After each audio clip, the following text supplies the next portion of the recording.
সুন্দর একটি পরিবেশের জন্য আমরা এইখানে ভর্তি হয়েছিলাম, কিন্তু পরবর্তীতে আমরা দেখি ঢাকা বিশ্ববিদ্যালয় আমাদের উপরে অত্যাচার, লাঞ্ছনা, বঞ্চনা শিকারের আমরা তাদের উপরে তারা আমাদের স্বীকার করেছে। এরকম একটা পরিস্থিতি, তাদের কাছে গেলে তারা আমাদের বিভিন্ন ধরনের বঞ্চনা দিয়ে বিতাড়িত করেছে। আমাদের শিক্ষকরা তাদের কাছে সম্মান পায় না, কিন্তু আজকে দেখেন একটা জিনিস, আমাদের শিক্ষকরাই আমাদের বিরুদ্ধে দাঁড়াচ্ছে অনেক, কারণ তারা জানে যে এই শিক্ষার যে সিন্ডিকেটটা ভেঙে গেলে তাদের লস।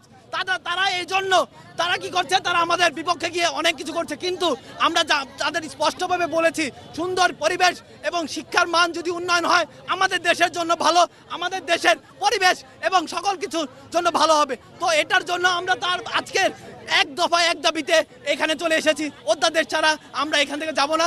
আমরা 7 কলেজ সর্বোচ্চ দিয়ে আমরা চেষ্টা করব এবং ঢাকা কেন্দ্রীয় বিশ্ববিদ্যালয় নিয়ে আমরা এখান থেকে যাব ইনশাআল্লাহ। আমরা চাচ্ছি অধ্যাদেশ আমাদের 7 কলেজকে নিয়ে যে প্রস্তাবিত ঢাকা কেন্দ্রীয় বিশ্ববিদ্যালয় করা হয়েছে সেটির অধ্যাদেশ যেন দ্রুত জারি করা হয়। আমরা সেটির জন্যই আজকে রাজপথে নেমেছি। আমাদের আজকের মূল দাবি মূলত প্রস্তাবিত ঢাকা কেন্দ্রীয় বিশ্ববিদ্যালয়ের অধ্যাদেশ। আপনারা দেখেছেন আমরা বিভিন্ন সময় লড়াই সংগ্রাম করে যাচ্ছি এবং 7 কলেজের এই বিশ্ববিদ্যালয় ইস্যুতে লড়াই সংগ্রামে প্রায় 1 বছর হয়ে গেছে। আমাদেরকে ইউজিসি থেকে বলা হয়েছিল যে সেপ্টেম্বরের ভিতরে অধ্যাদেশ জারি করা হবে। তারই প্রেক্ষিতে আমরা এতদিন আশা ছিলাম, কিন্তু আমরা দেখেছি যে বিভিন্ন মহল আমাদের এই অধ্যাদেশটিকে যেন কিভাবে রুখে দেওয়া যায় সেই ষড়যন্ত্রে লিপ্ত হচ্ছে।